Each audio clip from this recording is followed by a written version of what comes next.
This evening. We'll go ahead and get started. Deuteronomy chapter 6, again, Deuteronomy chapter 6, dealing with family worship and how it is beneficial, that we should conduct it, and it should be done in the context of the parental devotion to Christ. We looked at Deuteronomy 6, 4 through 9. Let's read through that again. Hear, O Israel, the Lord our God is one Lord. And thou shalt love the Lord thy God with all thine heart, and with all thy soul, and with all thy might. And these words which I command thee this day shall be in thine heart. And thou shalt teach them diligently unto thy children, and shalt talk of them when thou sittest in thine house, and when thou walkest by the way, and when thou liest down, and when thou risest up. And thou shalt bind them for a sign upon thine hand, and they shall be as frontlets between thine eyes. And thou shalt write them upon the posts of thy house, and on thy gates. We learned last week that the love for God is needed in the hearts of parents to do the commands of God. And that means to teach our children about God from when we get up in the morning till we go to sleep at night and everything in between. We talked about last week that the father's example to the children will soon, if the father's example is a poor example, they will follow that more quickly than if the father is a good example. We must be committed to a parental pattern.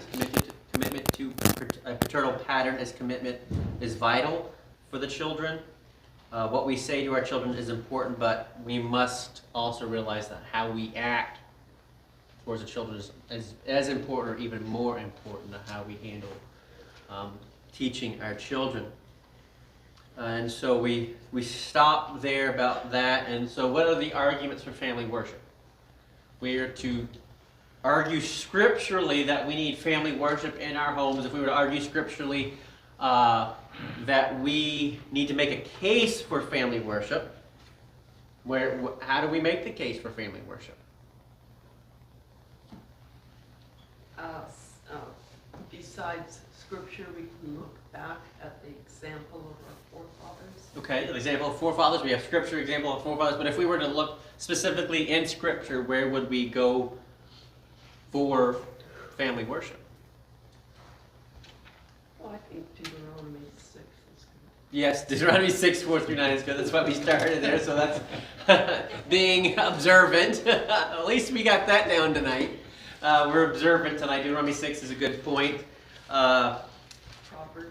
Proverbs, obviously, we're not going to find family worship, those two words in Scripture. Oftentimes, there are people out there that want to know specifically in the Bible where are we going to find the Trinity in the Bible. Well, obviously, we're not going to find the word Trinity in the Bible, but there are biblical concepts and precepts found in Scripture where it shows definitively the Trinity. Let's begin with the Old Testament. Thomas Manton said, religion was first hatched in families, and there the devil seeketh to crush it. I mean, if you think about it, you go all the way back to the beginning of Genesis, the family was the church at that particular point in time. Before the church, the family was the church. Abel offered a sacrifice that pleased God, right? Genesis 4:4. And Abel he also brought of the firstlings of his flock and the fat thereof, and the Lord had respect unto Abel and to his offering. The question is, where did he learn to do that? Right? Where did Abel learn how to worship God? Had to be from? Well, there was oral tradition. Right, oral tradition. But who did Abel learn from? His parents, his dad. I mean, he learned from Adam and Eve when they walked with God in the garden how to worship God. True religion was passed from Adam to Seth to Enosh after Abel's death. At Genesis 4:25 and 26, and Adam knew his wife again, and she bare a son, and called his name Seth. For God said, He hath appointed me another seed instead of Abel, whom Cain slew. And to Seth and to him also there was born a son, and he called his name Enos. Then began men to call upon the name of the Lord. Genesis chapter 5 we find where Enoch walked with God and was not, for God took him, right? Genesis chapter 5, verse 24. Enoch was the father of Methuselah. Methuselah fathered Lamech. Lamech fathered Noah, who also did what? Walked with God. Right? Genesis 6, 9. These are the generations of Noah. Noah was a just man and perfect in his generations, and Noah walked with God. So the biblical point is father taught son, who taught son, who taught son, and so forth and so on. Abraham was commended. He was well put, saying in Genesis 18:19, "For I know him that he will command his children and his household after him, and they shall keep the way of the Lord to do justice and judgment, that the Lord may bring upon Abraham that which he hath spoken of him." Genesis 18:19. He was the head of the household, and he commanded his children and his household that they shall keep the way of the Lord. It's an interesting and I think an important point that in Deuteronomy 6:3 there is that aspect of that it may go well with thee.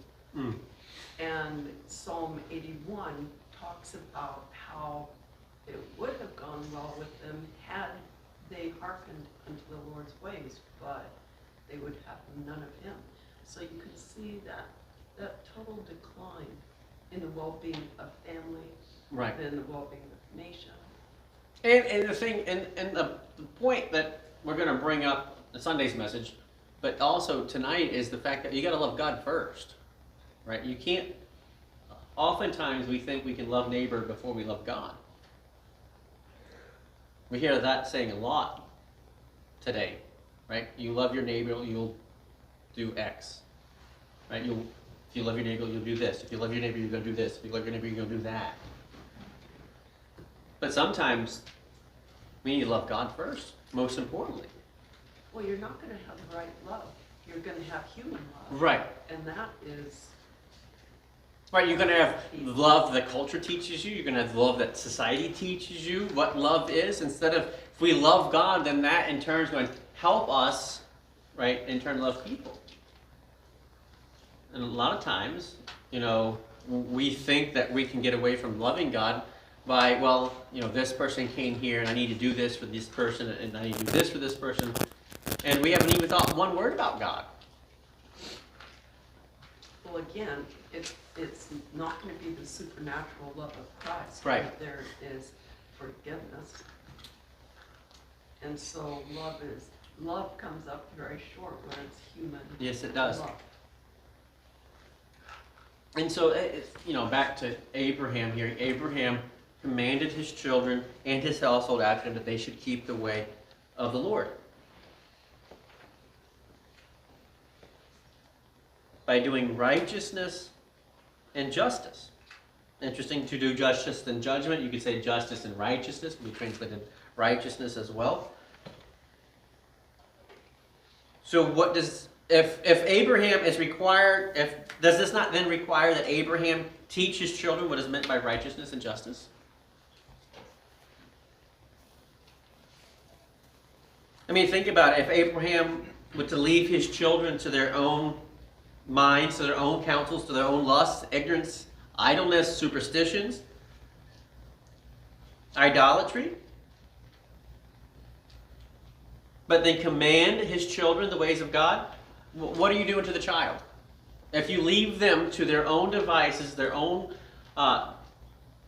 lusts, their own ignorance, their own superstitions, if you leave them to those things but teach them the commands of God, what happens to the child? Huh? What happens to the child?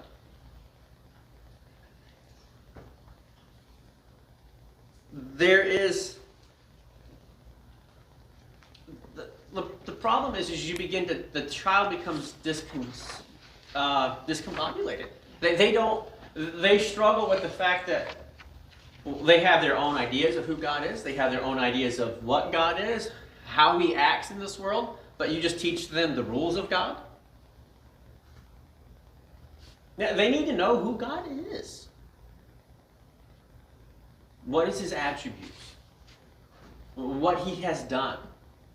Oftentimes you get into the point, like throughout the Old Testament, one of the main things that the children of Israel had to teach their children was what big event in Exodus? Deliverance. They routinely, every year, Passover, right? They had to teach their kids what Passover is, what about Passover, why was the Passover happening, how did they go about the Passover. And throughout the Old Testament, the Psalms, the Proverbs, even that, they're continually brought up the idea that God bore them out on eagle's wings and delivered them out of Egypt. They crossed the Red Sea is another main event in Israel's history that the children of Israel had to teach their children. Abraham had to teach comprehensively the things of God.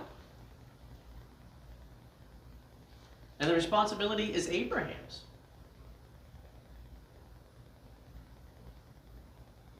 I mean, go back through and read Genesis 18:19 again.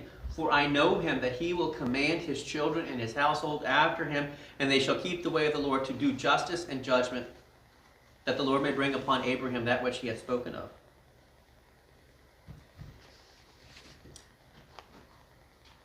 Did Abraham have a church to go to blame if things went wrong? No.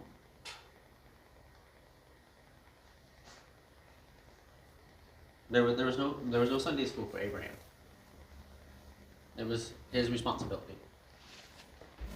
Thankfully, we have church. Thankfully, we have those things to reinforce what's going on at home. But it is still the parent's responsibility. It is my responsibility for my children. That's a huge responsibility.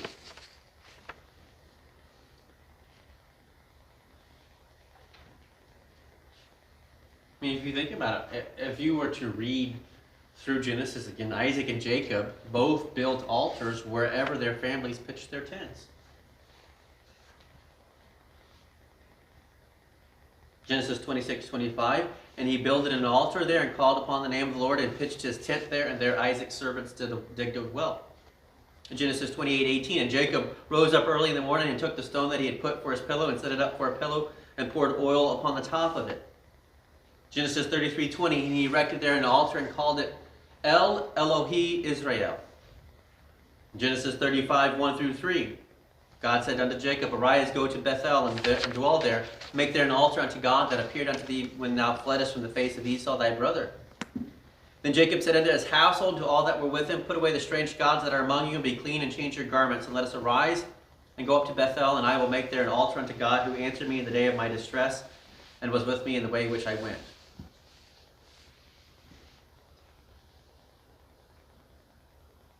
Jacob, as a householder, quote unquote, taught his family its duty by building an altar, and making an offering.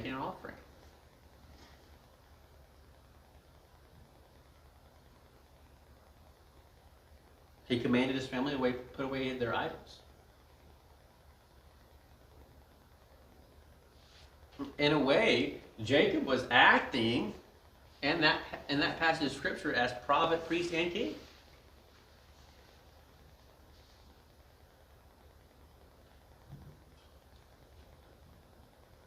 Jacob learned that from Isaac, who learned it from Abraham. Abraham passed these things on to Isaac and Jacob. When you think about it, where did Moses learn his thing? Learn anything about the God? From his parents, who learned it from their parents. And you go all the way back to Abraham, who taught Isaac, who taught Jacob, and then back down to Moses. Where we get Deuteronomy 6:4-9.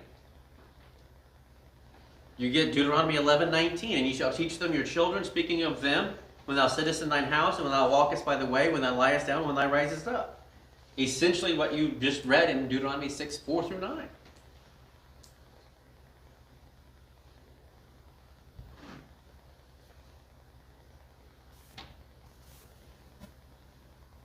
You teach them both in the heart and in the home.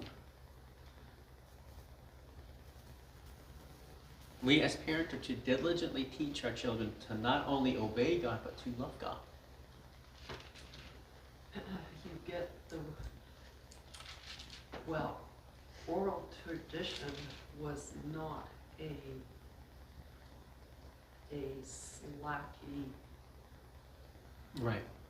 type thing at all. So when you read in Deuteronomy that it's to be a continual teaching, that was in the line of oral tradition. Mm-hmm. It was most serious. I mean, their spiritual life depended on it totally. I mean, and you see how in totality of life, like all of every day, when you rise up in the morning, when you lie down at night, when you are standing up and when you're sitting down. I mean, what other thing are you doing at the very base level throughout the day than getting out of bed, standing up, sitting down, and going to bed? I mean, so there's all of life there is encompassed in that passage of Scripture. Like, we are to be diligent and earnestly, frequently teaching our children.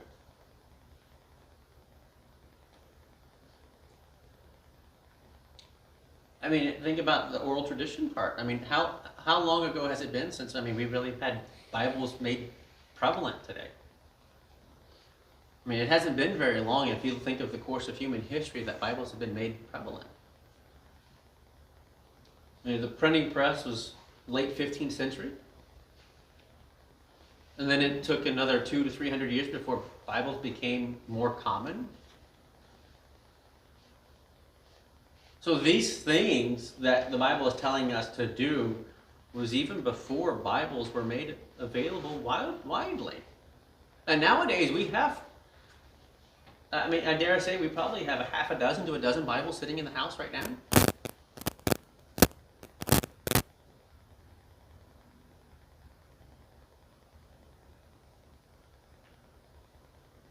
So they were constantly before their eyes. They would literally write whatever they'd learned that week from the church. They would literally write those things on the doorpost to be reminded of them. That they would have constantly conversations wherever they went.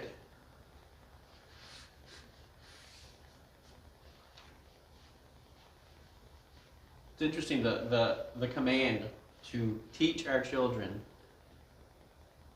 is repeated 3 times in Deuteronomy. Deuteronomy 4, 9 and 10. Deuteronomy 6, which we've looked at several times, 4 through 10. And Deuteronomy 11, 19. And 3 times Moses tells the nation of Israel, by the inspiration of God, that you need to teach your children.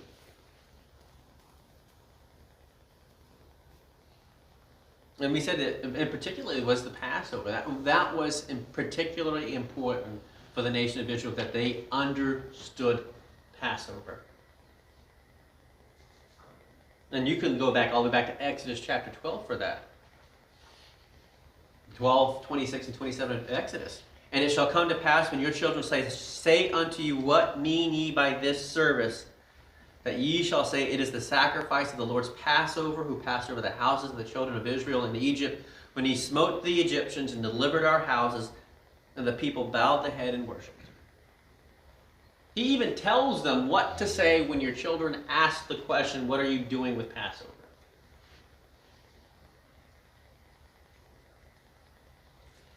The children ask, the parents explain, they tell their sons, they tell their grandsons of the mighty signs that God had brought in the Exodus. I mean, you think Exodus 10, 1 and 2, right? Moses is told by God to go in unto Pharaoh, for I have hardened his heart and the heart of his servants, that I might show thee these my signs before him, and that thou mayest tell in the ears of thy son and of thy son's son what things I have wrought in Egypt, and my signs which I have done among them, that ye may know how that I am the Lord. Not just know that I am the Lord, but know how I am the Lord. I think it is utterly sad that with all of what was commanded to be taught, and how much, I could say, scripture was memorized and whatnot. And then in the New Testament, Jesus says to the scribes and Pharisees, what about your hypocrites? You tithe the mint, the cumin, the anise, Right. but you leave off the weightier matters of the law, and it's not because they didn't do or didn't know about that, but how, as I said, when parents teach but don't live it, Mm-hmm. then it's by God's mercy that children would, that it would be grafted into their hearts as Right. well as their minds. I'm thankful for that because, we mess up as parents every day in how we take care of our children. And, all we can do is ask God to forgive us, ask the children sometimes to forgive us, but we do the best, we try to live this out, and yet sometimes a lot of the time we just have to live it up to God because it is His child. He loves them more than you do. But that does not negate us from not ever doing it. We must do the best that we can by teaching our children about who God is, how He's God, and what He's doing and what He's done.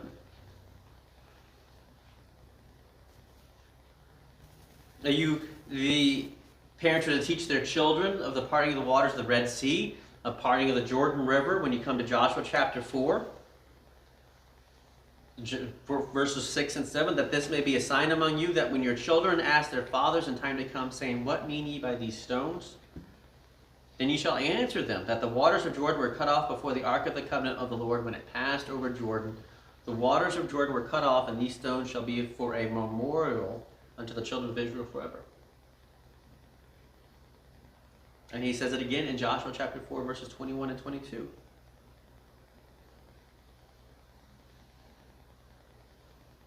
If, as we know now in the New Testament, oftentimes the New Testament writers would look at the Exodus as a type of salvation for us today, right?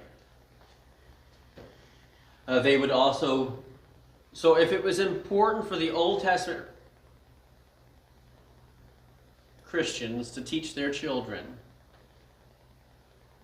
about deliverance, about Passover, it is important to teach the children about the Ten Commandments, is it any less important for us to do the same thing today? Our deliverance is going to look a little bit different. The Ten Commandments are still there.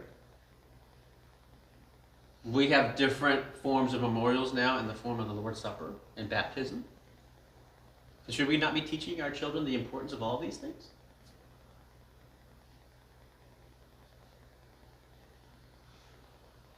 As Joshua in 24:15 says that if it seem evil unto you to serve the Lord, choose you this day whom you will serve, whether the gods which your fathers served that were on the other side of the flood, or the gods of the Amorites in whose land ye dwell. But as for me and my house, we will serve the Lord. I mean, we've made mention of this when we talked about worship in Sunday school. But the idea to serve is so comprehensive that it takes on the idea of the whole worship of God, both in the Hebrew and in the Greek.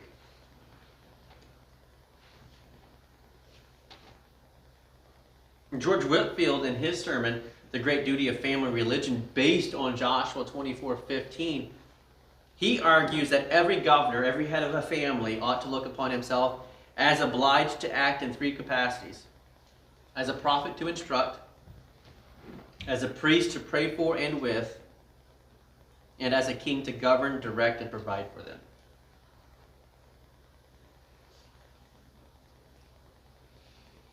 And he goes on to say in that sermon, further, every house as it were a little parish, every family a flock.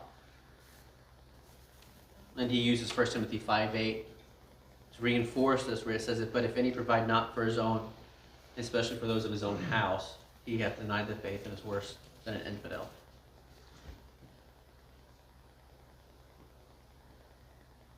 And we often look at that passage of Scripture in a physical way. But should we not also look at it in a spiritual sense as well? If we do not provide for our family spiritually, then are we not any worse than an infidel?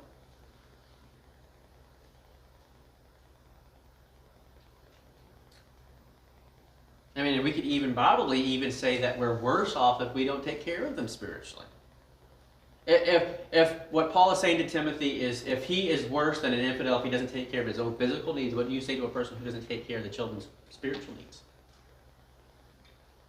Well, it's already been said in Scripture. I mean, if you take the opposite of what is said, that it will be well with you to do these things, it's not going to be well with you if you don't.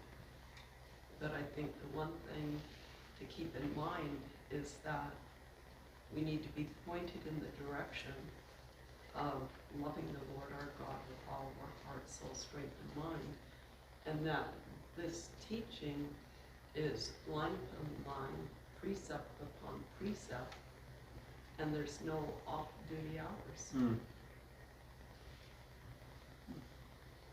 Well, we'll close tonight with the example of Job. Job 1:5, and it was so when the days of their feasting were gone about that Job sent and sanctified them, and rose up early in the morning and offered burnt offerings according to the number of them all, talking about his children. For Job said, it may be that my sons have sinned and cursed God in their hearts. Thus did Job continually. Job sent a message to them to consecrate themselves, what we would use as a term to set apart themselves, to prepare themselves for the work of offering the sacrifices. And you can see that in Exodus 19:22, where the priest would, when they come near to the Lord, they would sanctify themselves, consecrate themselves, lest the Lord would break forth. You see this also seen about this idea of consecrating, sanctifying yourselves in 1 Samuel 6:15, where the Levites took down the ark of the Lord and the coffer that was with it. You could also see this in John chapter 11, verse 55. When the Jews knew the Passover was at hand, they went to Jerusalem before the Passover to purify themselves, to sanctify themselves, to consecrate themselves. So Job was so intent on family devotion that he rises up early in the morning and offers burnt offerings.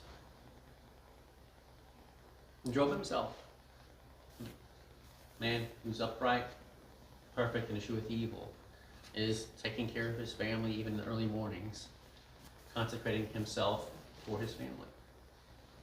And we'll end there tonight. Thank you for joining us by way of Facebook. Any thoughts, comments, or concerns before we move on? That is quite a picture. It is quite the admonition, for example, I'll say example, of parents doing that long after their children have left home. And the ongoing responsibility